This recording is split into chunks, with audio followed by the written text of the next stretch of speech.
understanding the non-muscular and muscular movements in humans, let me take the clarity on muscle.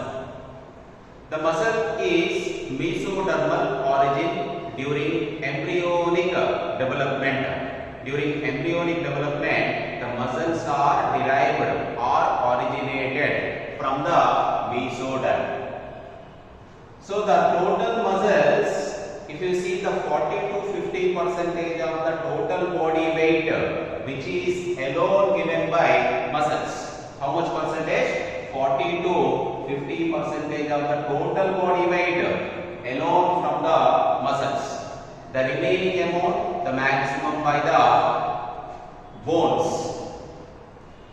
And the properties of the muscles. Here basically we can take the four types, the four terms we can see. What are they? First one is excitability. Because of receiving the stimulus, because of receiving the responses from the brain, here through the stimulus the muscles will be excited.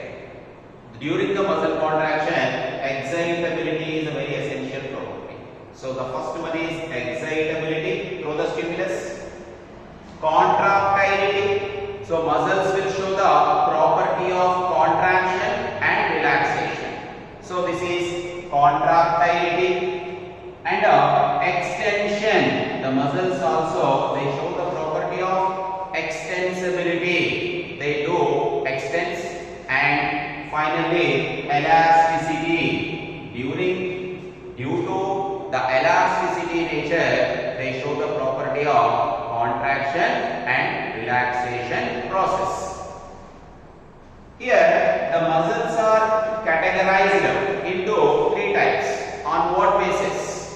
The basis of location, where they are present, and their appearance, and their nature of regulation. Nature of regulation, they are classified into three types. What are they? Number one is skeletal muscle, which is also called as striated or striped muscle. Second one is visceral or non-striated. The third one is cardiac muscle. First one is striated or striped muscle. This is the skeletal muscle. So this is the skeletal muscle, what we call as striated. Means on the surface of the muscle where the presence of dark band and light band. Dark band and light band are present alternatively.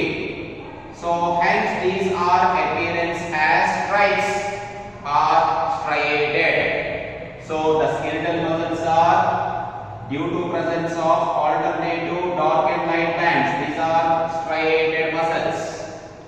Why these are called as skeletal muscles? Because closely associated with the skeletal components of the body. For example, bones and cartilages. These muscles are attached. Hence these are called as skeletal muscles. And these are showing the striations because of due to presence of alternative dark and light bands. You know, the dark band, which is due to presence of the myosin protein, and the light band is due to presence of actin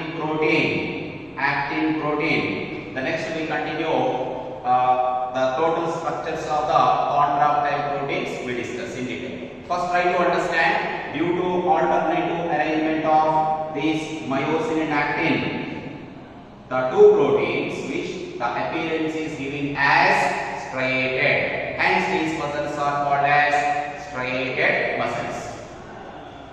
These muscles are voluntary in action. That means they are under control of CNS. They are under control of CNS. They do follow the CNS impulses under the control regulation mechanism of central nervous system. Hence these muscles are called as voluntary muscles. What is the role? What is the role of skeletal muscles? They are primarily involving in locomotion, displacement movement of the body with the help of limbs. Already we have given example, and also posture of the body. What is meant by posture? Sitting, standing, sleeping, all these are the body postures where we are maintaining the balance. So all these are given by through skeletal muscles. Now coming to the second one. The second one is visceral muscles.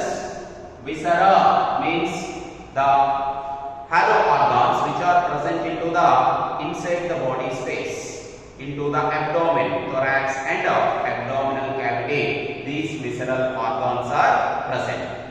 Generally these muscles are also called as non-striated. Why? Because on their surface they don't have much of dark and light bands. They do have this myocinoidactyl, but they won't expose as like skeletal muscles.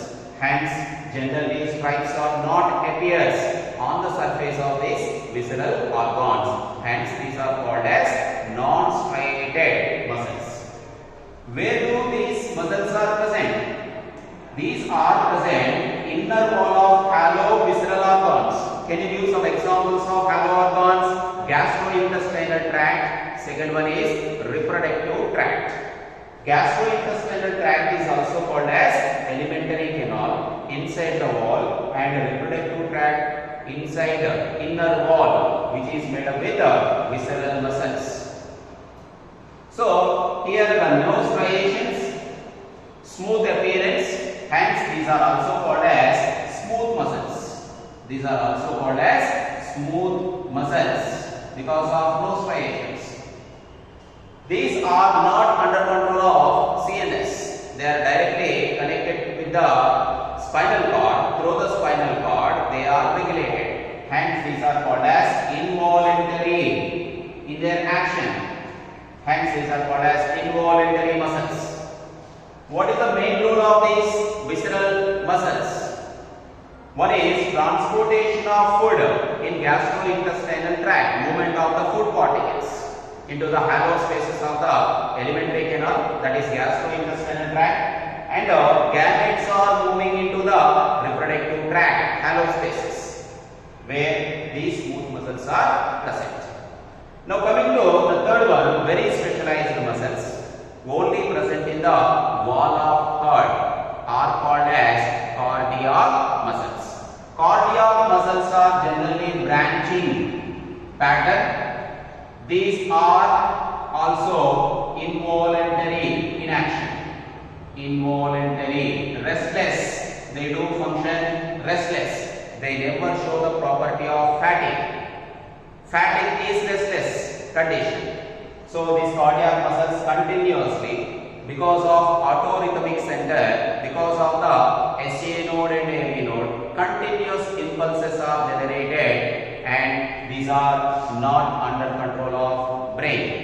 These are involuntary in action.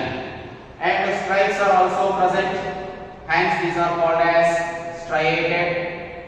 And the most important characteristic feature of cardiac muscle is having presence of intercalated discs.